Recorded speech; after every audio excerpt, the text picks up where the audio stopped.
Welcome to the Workface. This is a Steve Dog follow-up review of the Tacx. A lot of people call these turbo trainers. It's a cycling aid. You can put your bike on top of this thing. You can cycle indoors on the patio. Today it's raining outside. I'm taking the dog for a walk later, so under lockdown I'm going to have to just exercise indoors today, and I haven't exercised for a couple of days. So how am I getting on with this unit that we set up the other week?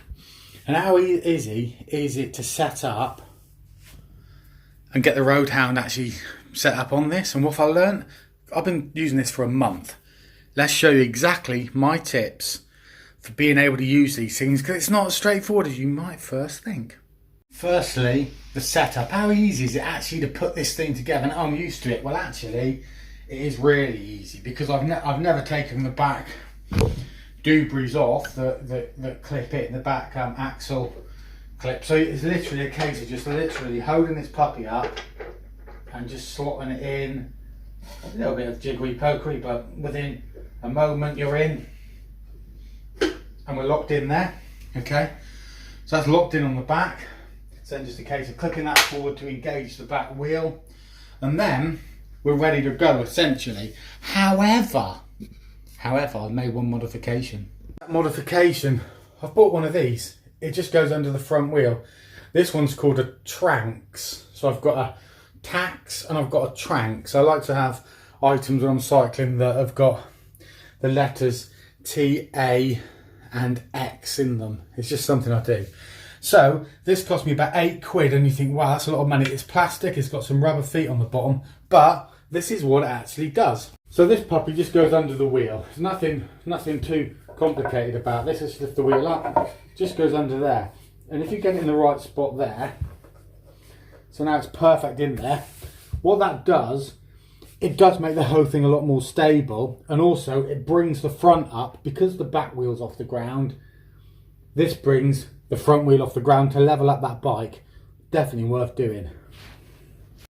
Right, so that levels the bike up, which was needed, because else you have too much pressure on your arms.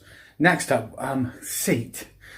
It really does feel painful if you're on there for ages, on your backside, around your groin. You're not stretching out, you're not moving the same way as you would. So I bought one of these. Nice big seat cover to go on the Roadhound. Cost me about £8. It's nice and padded, but it doesn't really make a massive amount of difference, I'll be totally honest. What you need to do though is when you're exercising, on occasion, try and stand up. So what I normally do, folks, I don't even bother attaching this. I've got the bike set up. I change the resistance via the regular gears. I just have this puppy set on a 2, nice and relaxed. And then if I want to change the resistance, I effectively just go up through the gears on the bike using the regular gears on the bike. What I sometimes do is go into a real high gear and try and get off the saddle for a moment, just for maybe 30 seconds. Then I drop back down the gears again, having a slightly lesser pressure according to the internet, a slightly less resistance and a higher cadence, if you know that term. So you're pedaling, more quickly is meant to help.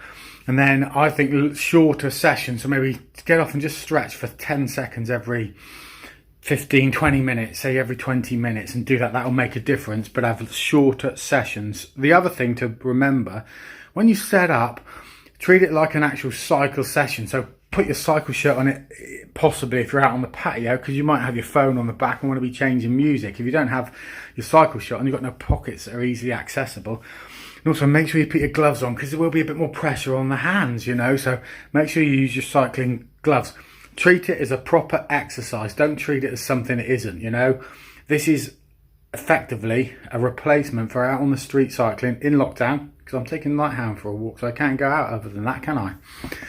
So that's what I do, folks. So how does it work? Easy to set up, really easy to set up. I mean, it took a little while on the first one, but now I'm up and running. I can get this bike out of the garage, onto the patio, set up in about 2 minutes. It's as quick as that.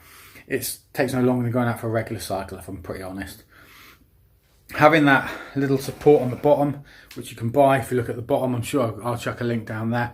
is really worth doing. Don't just chuck a bit of wood on. Use one of those. It'll stabilise the front wheel a bit and make it a more secure cycle, which is worth doing. But you got to be prepared. You got to be prepared here to have some slight adjustments to the way you think about the cycling, and that has to be around your movement. So you've got to try and shift your weight a little bit around to take weight off your backside, your groin, all that sort of area. So just think about that. Just try and move it around and vary as well. Maybe sometimes just sit back if you can balance, and just sit back a little bit.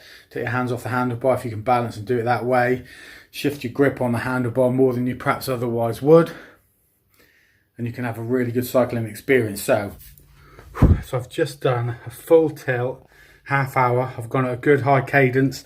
I haven't even got out of the seat today. I've tried something different. So what I've been doing is I've been going along, and I feel a little bit better. Still a little bit, not quite right around the nadulars, but better, right? So what I do is every now and then I twist back with one arm like that, and sit up and twist back, and then stretch the arm back and stretch my fingers. And then a few minutes later, I'll do the same on the other side, or even, you know, just stretch back like that. And that's getting weight further back. And I'm also making an effort to put more weight further back on my backside every now and then. And then I'll shift the weight forward onto the arms. But of course, then they'll get tired again, my hands. So I'm going to be just literally gripping on just by my fingers, you know, on occasion, to be able to shift weight further back.